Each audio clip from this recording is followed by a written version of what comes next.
maalintii isniintii ee bishu ay ahayd 13 waxay noo dhacday doorashadii madaxweynaha aynu muddada badan sugaynay waxaa mahad iskale ilaahay subxaanahu wa tacaala inoogu deeqay diinta islaamka nabadayna siiyey talada toosanayna waafajiyey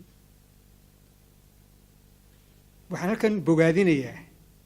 ugu mahad celinayaa dadka reer Somaliland oo dhan gaar ahaan dadkii codkooda bixiyey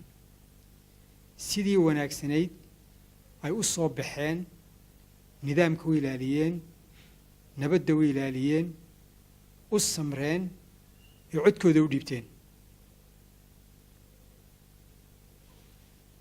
waxaan xusayaa guddida doorashooyinka ciidamada amniga taageerayaasha axsaabta madaxda axsaabta maamulada degmooyinka iyo gobollada sidii wanaagsanayd ee mid waliba uga soo baxay xilkiisii waxaa xusid mudan iyana oo mutaystay in loo mahadnaqo goobjoogayaasha caalamka oo tegay 6 gobolba si ay markhaati uga noqdaan geedi socodka iyo nidaamka doorashada waxaa runtii farxad leh in xalayto war-saxaafadeed ay sii daayeen goobjoogayaashu ay caddeeyeen inay doorashadii noogu dhacday si nabada oo xora ay noogu dhacday guud ahaan inay markhaati noo noqdaan waa arrin aad iyo aad u muhiima waxaa iyana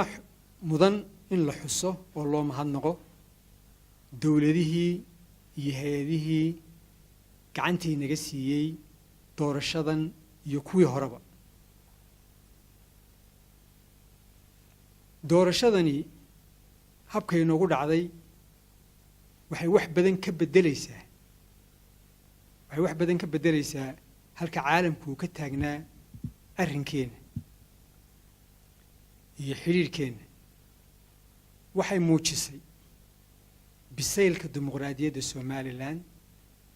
waxay markhaati ka tahay qarannimadeena ayay markhaati ka tahay sidaa aawadeed waxaan ugu baaqaynaa caalamka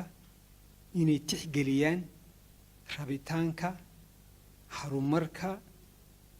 iyo dimuqraadiyadda Somaliland oo u xaq sooraan. Assalaamu calaykum waraxmatullaahi wabarakaatuh.